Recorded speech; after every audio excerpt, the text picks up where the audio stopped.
आप सभी को मेरी तरफ से जय माता दी।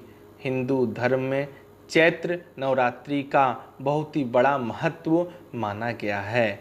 माँ भगवती के चैत्र नवरात्रि में कई सारे भक्त नवरात्रि के 9 दिन के व्रत का उपवास रखते हैं, कलश स्थापना करते हैं, सप्तशती के पाठ का अध्ययन करते हैं, क्योंकि माँ भगवती स्वर्ग लोक से 9 दिनों के लिए पृथ्वी लोक पर आती हैं और वो भी अपने भक्तों की इच्छा और मनोकामनाओं को पूर्ण करने। तो आप सभी भक्तों को, आप सभी साधकों को, या जो भी माँ भगवती पे विश्वास करते हैं, भरोसा करते हैं, उन सभी को मैं बताना चाहता हूँ कि इस नवरात्रि के दौरान आप सभी को कुछ नियम है जिसका आपको पालन अवश्य करना चाहिए, नहीं तो इसका आपको दुष्ट परिणाम भी देखने को मिल सकता है। माँ भगवती जितना ही करुणामयी है, जितना ही उनका हृदय बड़ा है, उतना ही वो रुष्ट भी हो जाती हैं। इसी के लिए माँ भगवती की पूजा के दौरान आपको कुछ गलती ऐसी है जिसे नहीं करनी चाहिए, इस बात को आपको विशेष ध्यान देना है। चैत्र नवरात्रि के दौरान भक्तजन माता को प्रसन्न करने के लिए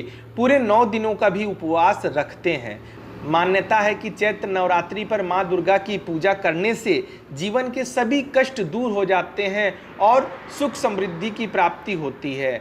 हालांकि कई लोग जाने अनजाने में कुछ ऐसी गलतियां कर देते हैं जो व्रत को सफल बनाने में बाधा डाल देती है। इसी कड़ी में मैं आप सभी को नवरात्रि के दौरान क्या चीज़ें नहीं करनी चाहिए इस बात की जानकारी बताने वाला हूं, तो वीडियो को अंत तक अवश्य सुनिएगा। मैं आप सभी को बता दूं कि नवरात्रि एक पावन पर्व है, इसी के लिए नवरात्रि में साफ सफाई का खास ध्यान रखना है। घर में किसी भी हिस्से में, किसी भी कोने में धूल व गंदगी नहीं होने दें। मान्यता है कि जिस घर में गंदगी होती है वहां माता लक्ष्मी का वास नहीं होता है, तो माँ भगवती भी वहां से रूठ कर चली जाती हैं। इसी के लिए आप 9 दिनों तक घर को साफ सफाई करें, धुलें, सफाई करें, झाड़ू पोछा लगाएं, घर को पवित्र रखें, गंगा जल का छिड़काव अवश्य करें और घर में धुनी अवश्य जलानी चाहिए। नवरात्रि में भूल कर किसी को भी बाल, दाढ़ी और नाखून नहीं कटवाने चाहिए, चाहे वो महिला हो, पुरुष हो या बच्चे ही क्यों ना हो। यदि आप ऐसा करते हैं तो आपके जीवन में इसका दुष्ट परिणाम देखने को मिल सकता है, इसमें संदेह नहीं है। नवरात्रि में यदि अगर आप कलश स्थापना कर रहे हैं, अखंड ज्योत जलाई गई है आपके घर में, चाहे आप जहां भी पूजा कर रहे हैं, तो उस घर को, उस जगह को आपको भूलकर खाली छोड़कर नहीं जाना चाहिए। घर में हर समय कोई ना कोई सदस्य मौजूद होना चाहिए जहां अखंड ज्योत जिस जगह जल रही हो। ऐसा ना हो कि घर, ऑफिस, चाहे आप कहीं डॉक्टरी में चले गए तो घर में ताला मारकर चले गए, घर को सुनसान करके चले गए, तो ऐसा नहीं करना है। माँ भगवती आपके घर, आपके आंगन, आपके जहां भी आपने उनका अखंड ज्योत जलाया है वहां प्रत्यक्ष रूप में वास कर चुकी है, तो उन्हें अकेला छोड़कर जाने की गलती ना करें। घर का कोई भी सदस्य को घर पर रख के ही जाएं। और मैं आप सभी को बताना चाहता हूं कि नवरात्रि में दिन में नहीं सोना चाहिए। इन दिनों आप कीर्तन करना चाहिए और समय मिले तो आपको परिवार के साथ मिलकर मंदिर अवश्य जाना चाहिए। आप भगवती के मंदिर जाकर आप नवरात्रि के 9 दिनों का व्रत का फल भी प्राप्त कर सकते हैं, क्योंकि कई लोग ऐसा होता है कि जिंदगी में बहुत व्यस्त हो जाते हैं तो पूजा पाठ नहीं कर पाते हैं सही तरीके से, तो उन्हें इस 9 दिनों के पावन पर्व के दौरान पूरे परिवार के साथ मंदिर में माँ भगवती के दर्शन अवश्य करने चाहिए, नारियल चुनरी अवश्य चढ़ाना चाहिए, कपूर अगरबत्ती जरूर दिखाना चाहिए। इस दौरान आप सभी को एक बात का विशेष ध्यान रखना है कि घर में हमेशा सात्विक भोजन ही बनाना चाहिए। भूल कर भी मांसाहारी और तामसिक भोजन नहीं बनाना चाहिए। तामसी का मतलब लहसुन प्याज का भी इस्तेमाल भोजन में नहीं होना चाहिए।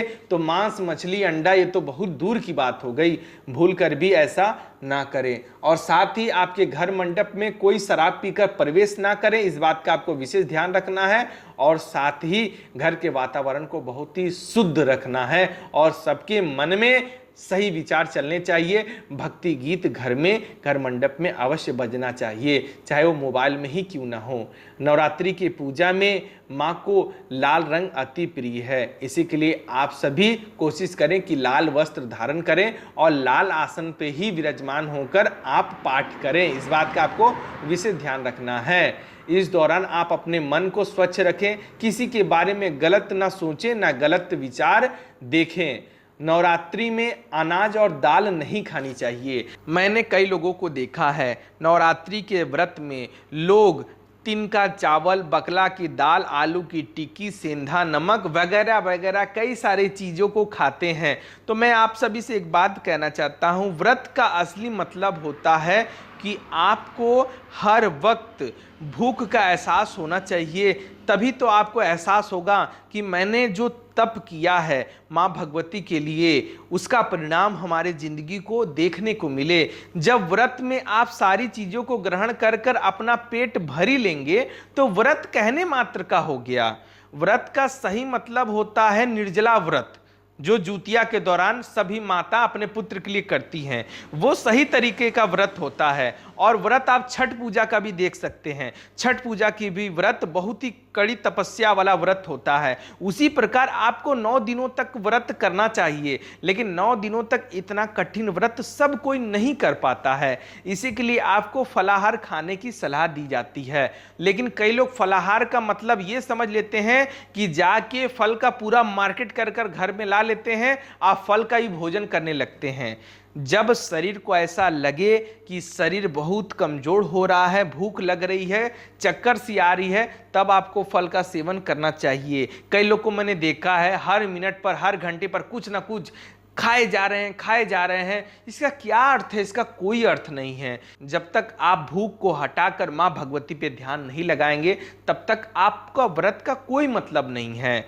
व्रत का सही मायने ये है कि आप कम से कम मात्रा में फलाहार करें, जितनी शरीर को आवश्यकता लगती है स्वस्थ रहने के लिए और कुछ कार्य करने के लिए जितनी ऊर्जा की आवश्यकता होती है उतनी ही फलाहार यानी फलों का सेवन करें। और आपको फल ना पसंद आए तो गाय का दूध मिश्री मिलाकर पिएं। चीनी मिलाकर मैं नहीं कहूँगा, मिश्री मिलाकर पिएं। इससे आपको लाभ मिलेगा और आपकी कमजोरी भी दूर होगी और व्रत में कोई भी बाधा नहीं आएगी। इस बात का आपको विशेष ध्यान रखना है। लोग क्या कर रहे हैं, क्या खा रहे हैं, क्या कह रहे हैं, इस पे आपको ध्यान नहीं देना है। आपको कई चीजें शास्त्रों में पढ़कर सीखनी चाहिए, यूट्यूब पे देखकर सीखना चाहिए, या खुद के समझ से भी समझनी चाहिए कि हमें क्या करना सही है और क्या गलत। माता भगवती की आराधना में केवल फोकस माँ भगवती की होनी चाहिए, ना कि किसी विषय वस्तु की। माँ से जरूरी नहीं कि अगर आप कोई चीज मांगेंगे तभी माता पूरी करती हैं, ऐसी बात नहीं है। कई साधक ऐसे होते हैं जो माता रानी से विशेष प्रेम करते हैं, वो कभी अपनी माँ से कुछ मांगते नहीं हैं। माँ अपने आप भक्तों को वो चीज कहने से पहले दे देती हैं, क्योंकि माता को अपने भक्त की बहुत चिंता होती है।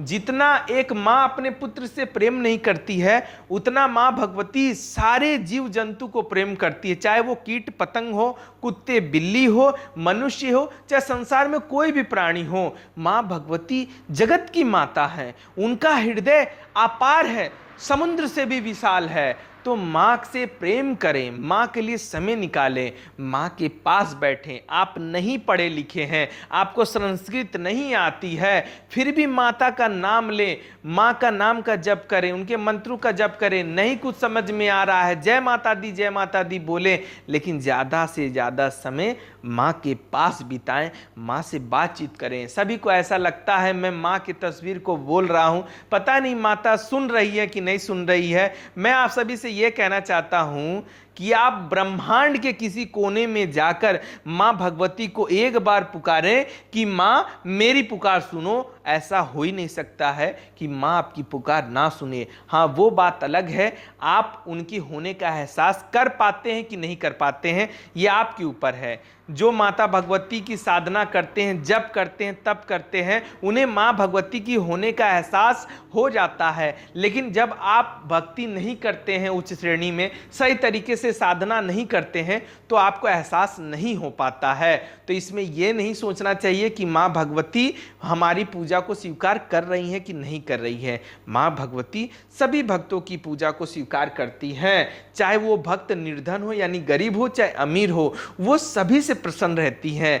माँ भगवती को किसी भी चीज की विषय वस्तु इत्यादि की आवश्यकता नहीं होती है। संसार में ऐसी कोई चीज नहीं है जो माँ भगवती के पास मौजूद ना हो, और इतनी मात्रा में उपलब्ध है कि आप उसमें से निकालते रह जाएंगे, लेकिन उसका 1% भी आप समाप्त नहीं कर सकते। माँ भगवती की इस नवरात्रि पर जोर शोर से तैयारी करें और नियम पूर्वक आप भगवती की आरती करें, आराधना करें, मंत्रों का जप करें और ध्यान लगाएं माता भगवती का। अगर मेरी जानकारी आप सभी को थोड़ी सी भी पसंद आई हो तो चैनल को सब्सक्राइब करना बिल्कुल ना भूलें। धन्यवाद। जय माता दी।